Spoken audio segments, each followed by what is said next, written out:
Bonjour Anaïs, j'espère que ça va bien. Tu trouveras ici dans cette vidéo YouTube mes commentaires, ma rétroaction concernant ton dossier de candidature. Écoute, Anaïs, il y a un petit peu de travail à faire là afin de perfectionner ton dossier de candidature. Dans un premier temps, au niveau de la lettre de motivation, tu vas voir là dans le MIO, dans la pièce jointe en PDF, tu vas pouvoir retrouver mes corrections. Il y a deux endroits où je t'ai demandé de reformuler. C'est probablement parce que la phrase, là, il y a un élément qu'on a de la difficulté à saisir là, exactement ce que tu veux dire. Donc ça serait important de revoir. Euh, voilà. Les autres commentaires, là, tu vas pouvoir les comprendre à même la correction. Au niveau du CV, je pense que c'est là qu'il y a le plus de travail à faire. Je t'ai proposé au niveau de tes compétences, là, tu disais que tu étais axé sur le service à la clientèle, etc. Moi, je prendrais ce petit paragraphe-là et je le joindrais à ton objectif pour que ton objectif il soit un peu plus punché, qui puisse te mettre en valeur davantage. Alors, je pense que tu auras intérêt à regarder ça. Au niveau de tes réalisations, c'est ton deuxième bloc tout de suite après. C'est un bloc qui est important. On est encore au début du CV.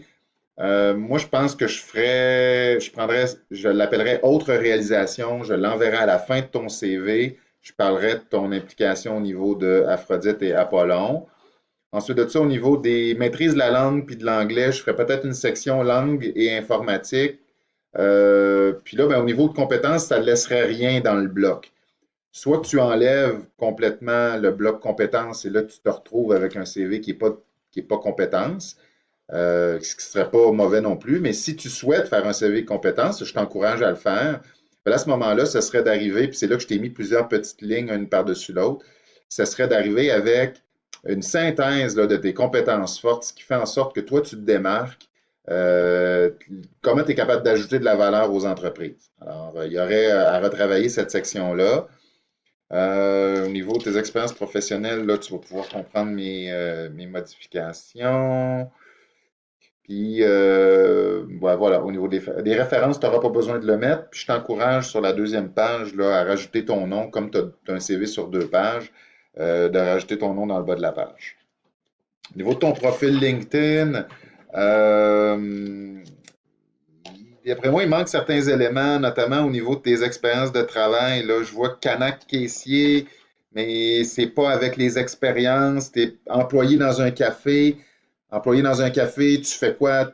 Tu es, commis au service à la clientèle, donc peut-être trouver ici un titre plus adéquat, puis d'être vraiment exhaustive au niveau de tes expériences. Euh, Au niveau de tes compétences et recommandations, n'hésite pas là, à être euh, très exhaustive également ici. Donc, aller chercher vraiment c'est quoi tes forces, puis on ne veut pas en inventer, mais on veut vraiment se mettre en valeur si on l'a. Et j'avais rien à dire au niveau de ta carte d'affaires.